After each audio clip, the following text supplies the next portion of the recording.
नमस्कार दोस्तों, जीके संसार के एक नए वीडियो में आप सभी का स्वागत है। परखो अपनी तैयारी सीरीज का आज पार्ट 2 डिस्कस करेंगे और इसमें आपको 10 प्रश्न में से 6 प्रश्न का सही उत्तर देना होता है।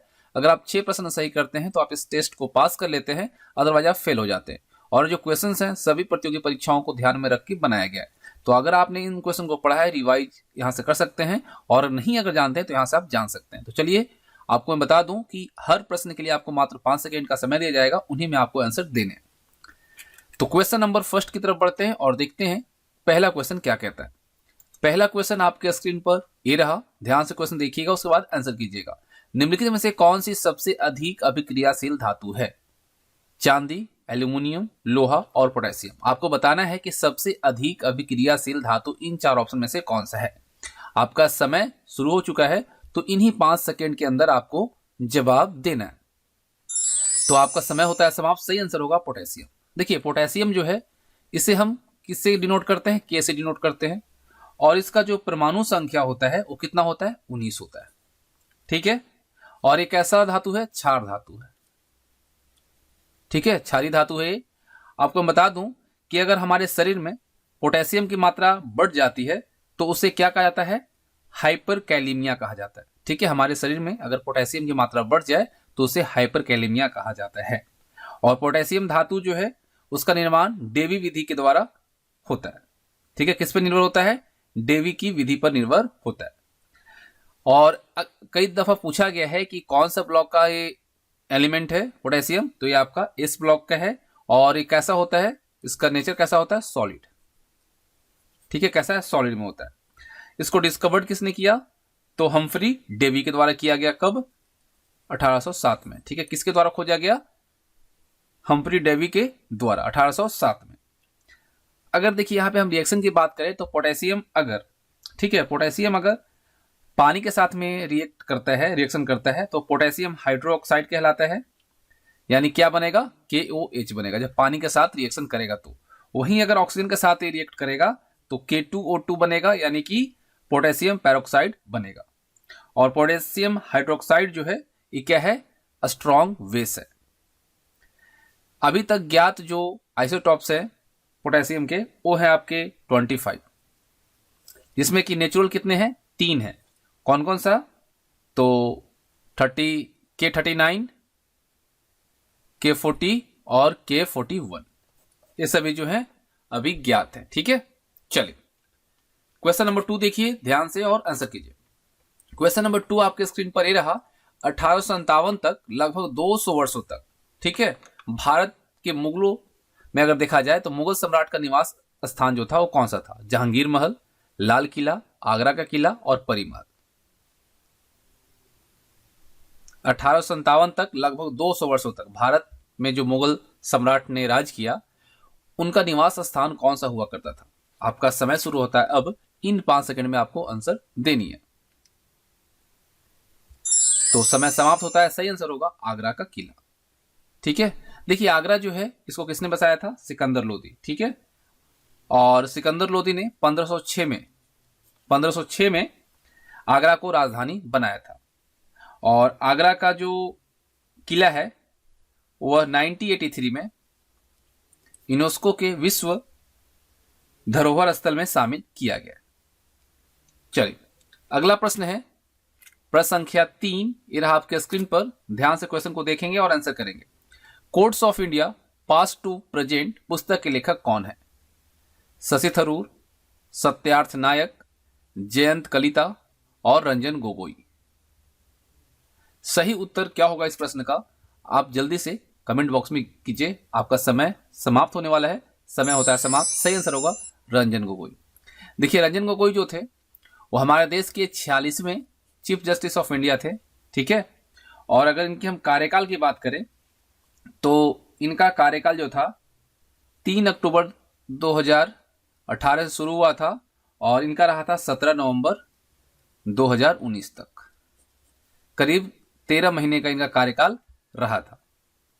और इसके बाद 2020 में, ठीक है, 2020 में ये नॉमिनेट किए गए किसके लिए? मेंबर ऑफ राज्यसभा के लिए। यहां पे क्वेश्चन बनता है कि इनको किसने नॉमिनेट किया था? तो उस वक्त जो राष्ट्रपति थे हमारे देश के, रामनाथ कोविंद जी, उनके द्वारा। ठीक है, रामनाथ कोविंद के द्वारा किया गया था नॉमिनेट, याद रखिएगा। और किसको द्वारा अपॉइंट किया गया था? तो किया गया था जो उस समय कौन थे, वाइस प्रेसिडेंट जो हमारे देश के थे, एम वेंकैया नायडू, इनके द्वारा। ठीक है, एम वेंकैया नायडू के द्वारा इनको अपॉइंट किया गया था। और नॉमिनेट किसके द्वारा किया गया था? रामनाथ कोविंद के द्वारा। ठीक है, चलिए अगला प्रश्न है, ध्यान से क्वेश्चन को देखेंगे और आंसर करेंगे, क्योंकि आपको 6 प्रश्न एटलीस्ट सही करने हैं, तभी आप इस टेस्ट को पास करेंगे, और आप पढ़ते हैं तभी इजीली कर पाएंगे। ये प्रश्न रहा आपके स्क्रीन पर, होगेनकक्कल जलप्रपात किस राज्य में स्थित है? आंध्र प्रदेश, केरल, महाराष्ट्र और तमिलनाडु। आपका समय शुरू हो चुका है, आपको बताना है होगेनकक्कल जलप्रपात किस राज्य में स्थित है। समय समाप्त होता है, सही उत्तर होगा तमिलनाडु। देखिए होगेनकक्कल जलप्रपात जो है ये आपका कावेरी नदी पे है, ठीक है, और ये कहां पे है? तमिलनाडु में। तमिलनाडु का कैपिटल कहां है? चेन्नई। इस चीज को आप याद रखिएगा, ठीक है। चलिए अगला प्रश्न करते हैं। अगला प्रश्न है, ये रहा आपके स्क्रीन पर, ध्यान से क्वेश्चन को देखेंगे और आंसर करेंगे, ठीक है। चलिए प्रश्न है कि तलजा गुफाएं किस राज्य में स्थित है? मध्य प्रदेश, महाराष्ट्र, आंध्र प्रदेश और गुजरात। आपको बताना है कि तलजा गुफाएं जो हैं वह कौन से राज्य में स्थित है। आपका समय स्टार्ट हो चुका है, जल्दी से अपने आंसर को कमेंट कीजिए। समय समाप्त, सही आंसर होगा गुजरात। तलजा गुफाएं किस राज्य में है? गुजरात में। तो यहां पे सही आंसर जो रहेगा ऑप्शन आपका डी रहेगा। गुजरात का कैपिटल आप सब जानते हैं गांधीनगर है, ठीक है, और सबसे बड़ा जो यहाँ का शहर है वो अहमदाबाद है, ठीक है। और हमारे देश का सबसे लंबा समुद्री तट जो है वो कहां पे है? गुजरात में ही है, इसी को भी आप याद रखिएगा। अगला प्रश्न ये रहा आपके स्क्रीन पर, क्वेश्चन को ध्यान से देखेंगे और आंसर करेंगे। इनमें से कौन सा शब्द घरेलू कुत्तों के वैज्ञानिक अध्ययन को संदर्भित करता है? कार्पोलॉजी, साइनोलॉजी, क्रोमेस्टिस्क या क्रैनियोलॉजी। बताइए कौन सा ऑप्शन है जो कि घरेलू कुत्तों के वैज्ञानिक अध्ययन को संदर्भित करता है। आपका समय शुरू होता है अब, जल्दी से अपने आंसर को कमेंट कीजिए। तो समय होता है समाप्त, सही आंसर होगा साइनोलॉजी, ठीक है। आपको देखिए मैं बता दूं, कार्पोलॉजी जो आप देख रहे हैं इसमें क्या होता है?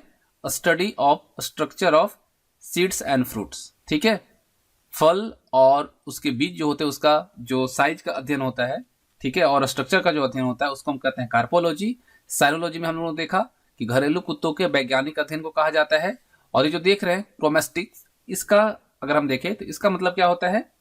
तो स्टडी ऑफ वेल्थ, ठीक है, धन का स्टडी जो है वो कहलाता है। और क्रैनियोलॉजी जो है, क्रैनियोलॉजी, इसका मतलब होता है कपाल विज्ञान, ठीक है। चलिए अगला प्रश्न है आपके स्क्रीन पर, विश्व खाद्य कार्यक्रम संयुक्त राष्ट्र की खाद्य सहायता शाखा है, इसका मुख्यालय कहां है? रोम, पेरिस, न्यूयॉर्क और ब्रसेल्स। तो इस प्रश्न का सही उत्तर जल्दी से कमेंट कीजिए, आपका समय शुरू हो चुका है। आप देख सकते हैं कितने प्रश्न सही होते हैं। Option A is the right answer. अगर हम बात करें रोम की, तो रोम जो है इटली का कैपिटल है, ठीक है। और यहां पे फेमस क्या है? झुका हुआ मीनार, जिसे हम पीसा का मीनार भी कहते हैं, या लीनिंग टावर ऑफ पीसा भी कहते हैं, ठीक है। इसका पूरा निर्माण जो हुआ था वो कब कंप्लीट हुआ था? 1372 में। इसकी ऊंचाई की अगर हम बात करें तो फीट में अगर देखिएगा तो 183.3 फीट है, और वहीं अगर मीटर में देखें तो 55.86 मीटर इसकी ऊंचाई है। और ये किस चीज का बना हुआ है? काला संगमरमर का बना हुआ है, ठीक है, काला संगमरमर का ये बना हुआ है। चलिए अगला प्रश्न करते हैं। अगला प्रश्न ये रहा आपके स्क्रीन पर, लगभग 600 वर्षों तक परित्यक्त रहने के बाद सांची की खोज किस वर्ष की गई थी? Option A 1814, option B 1816, option C 1818 और ऑप्शन डी 1820। आपको बताना है सांची की खोज किस वर्ष की गई थी। आपका समय स्टार्ट हो चुका है, तो जल्दी से अपने आंसर को कमेंट कीजिए। समय होता है समाप्त, सही आंसर होगा 1818। देखिए सांची का स्तूप आप सब जानते हैं कहां पे है, सांची जगह, और आप जान रहे हैं, लेकिन सांची का स्तूप से आप अच्छे से जान जाएंगे कहां पे है? एमपी में, मध्य प्रदेश में, आपने कई दफा पढ़ा है। और सांची का जो स्तूप है ये बौद्ध के लिए काफी फेमस है, और इसका निर्माण जो है किसके द्वारा करवाया गया था? अशोका के द्वारा करवाया गया था। कब इसका जो निर्माण है कब करवाया गया था? 3वीं शताब्दी में, 3rd सेंचुरी में। ठीक है, 3वीं सेंचुरी में कराया गया था।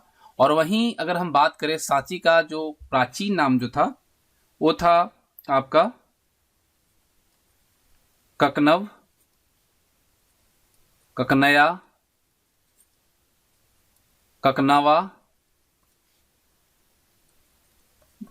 बोटा, श्री पर्वता, ये सभी इसके प्राचीन नाम थे। ठीक है, सांची का स्तूप हम सब जानते हैं कि सांची में है, जो कि एमपी में है, तो इसके पहले ये नाम था। जैसे कि आपको सारनाथ, सारनाथ आप सब जानते हैं, जहां पे गौतम बुद्ध ने पहला उपदेश दिया था 5 भिक्षुओं को पाली में, तो इस सारनाथ हम जानते हैं, लेकिन इसका जो है क्या नाम था पहले? ऋषि पतनम, है ना।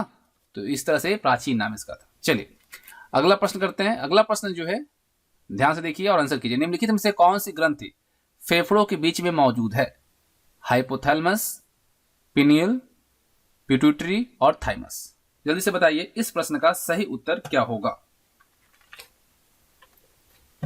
आपको बताना है कि कौन सी ग्रंथि है जो कि फेफड़ों के बीच में मौजूद होती है। आपका समय शुरू हो चुका है, जल्दी से बताइए सही आंसर क्या रहेगा। समय समाप्त। सही आंसर होगा थाइमस।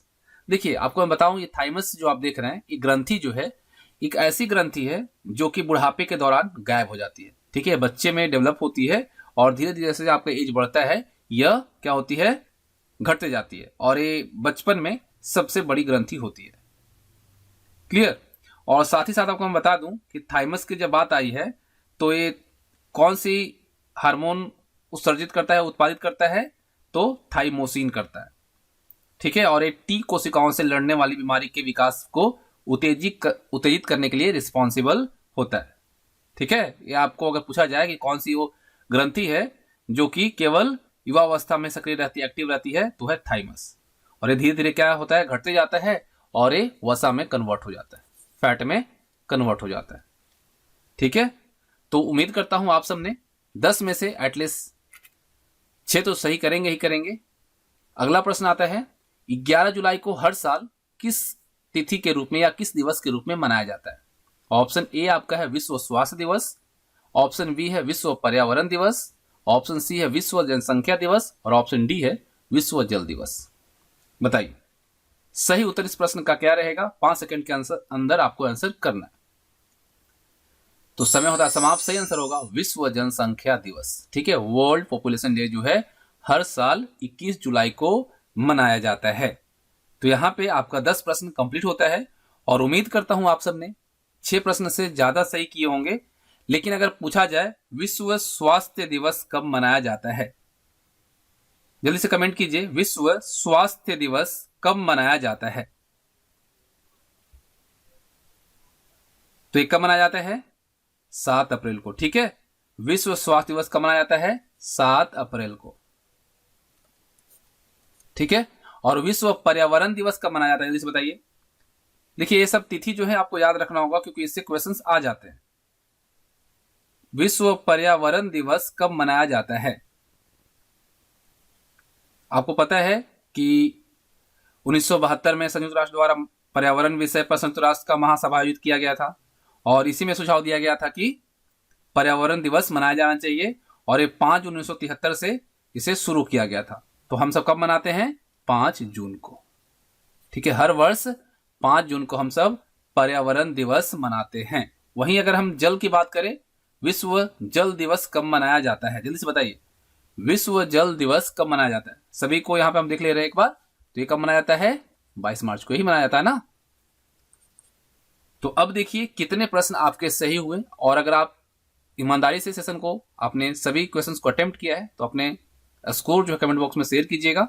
और डेली आपको 8:30 बजे सेशन मिलेगी, तो जिससे कि आप रिवीजन भी कर सकते हैं और अपने अंदर इंप्रूवमेंट भी ला सकते हैं। Thanks for watching. जय हिंद, जय भारत।